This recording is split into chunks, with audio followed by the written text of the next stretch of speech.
Anyone like to come down and have a chat with me this morning? You feel up for it?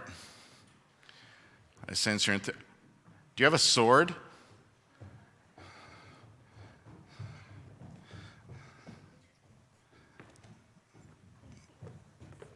So, Peter, we're going to have to talk about bringing weapons to church. I'm not using it to hurt anyone. If you're going to bring, you have to bring one for everyone. Well, I don't have that many popsicle sticks. It's a popsicle stick? You made that with popsicle sticks? What else would I make it with? Did you make that with popsicle sticks and then sharpen the end? Okay, we're going to have a chat. That's awesome, actually. Can I see? That's cool. That's a good job. Yeah. Wait, is that the craft today? Swords for everyone? Awesome. How's it going? Good? It's going good? Any of you guys remember a couple of years ago, 3 years ago, maybe? Our summer program, our kids' summer program was Holy Moses. You remember Moses? Yeah. Moses is pretty cool. He's a pretty important character in the Bible. Do you remember how he had a conversation with God? He was walking along one day, right? He was walking along one day and sees this bush that's on fire. And he goes over to check it out because that's pretty cool. It was on fire, but it wasn't really burning up or anything. And then he hears this voice that calls out to him and says,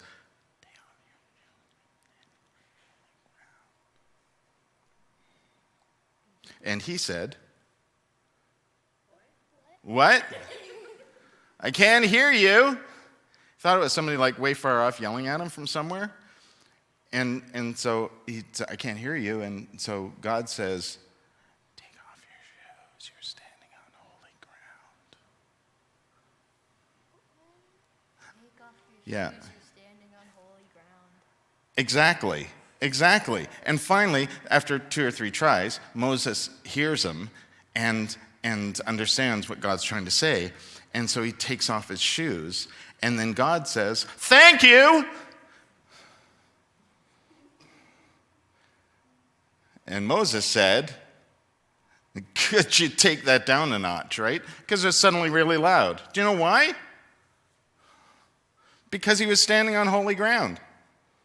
Here's the thing.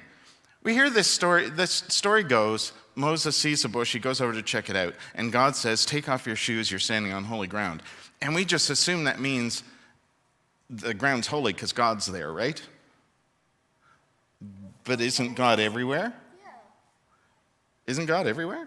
So isn't all the ground holy? See, the thing was, and this is what God says to Moses, is it's your shoes. Your shoes are keeping you from the ground. That's why you couldn't hear me. You're not connected to the earth anymore. So take off your shoes. That's not particularly practical for us right now, is it? Anybody want to don't take off your shoes and go outside. It's really cold. Right? Do you think that means that God's not there? No, God's still there. Do you think when during the summer, like you go to a beach, you take off your shoes, you walk in the sand, do you think God's in the sand? Yeah, of course. What about if you're walking along in your bare feet and through the grass and you suddenly step on something like a little weed that's like prickly and stuff and it hurts your foot? Do you think God's not there? He's still there. God's still there. Because God's in the earth, right? God's in all of creation. God's in us, right? God's everywhere. So when we say, take off your shoes, you're standing on holy ground, it's because all of the ground is holy. And sometimes it's really nice, soft grass.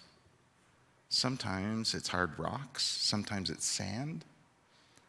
Sometimes there's snow on the ground. Sometimes the ground is hard as a rock because it's frozen. But it doesn't mean God's not there. God's always there. And sometimes our life's a little bit like that ground, right? Like wherever we walk, the ground can be different wherever we go. And sometimes our lives are like that. Sometimes we say our lives are kind of rocky, right? Or kind of sandy, like the sand's moving, right? It's kind of hard to get a handle on things. Sometimes it feels like everything is just fantastic and it's a beautiful garden. God's always there, right? And it's God being there and us knowing that God is there that helps us get over those rocky bits and get better steps in the sand and things, don't you think? If we just remember that God's always there, God's always nearby.